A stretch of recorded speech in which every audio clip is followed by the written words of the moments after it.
At Generation, we've been speaking to a huge number of employers about jobs in the green sector and specifically in retrofit. These include energy and utility companies. These include organisations in the public sector like housing associations and councils that provide housing for large numbers of people. And they include retrofit and environmental technology specialists installing new bits of kit and insulation into homes across the country.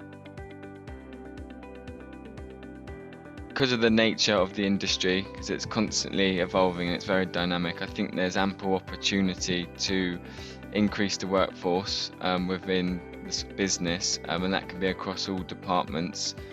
And what it does provide is opportunity to sort of progress, gain qualifications, go out in the field, become a technical expert, but also become the retrofit coordinator and be that middle individual to sort of coordinate and liaise.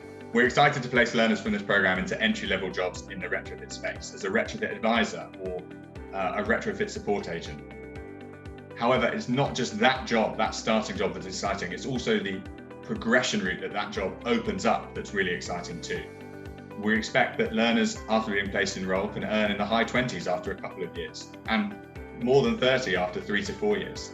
And this is because the retrofit space itself has a really clear progression route. You can start as a retrofit advisor or working in a support role in retrofit, and then with further qualification, become a retrofit assessor, and with further qualification, become a retrofit coordinator and take an increasing role in the delivery of retrofit and energy efficiency measures across homes.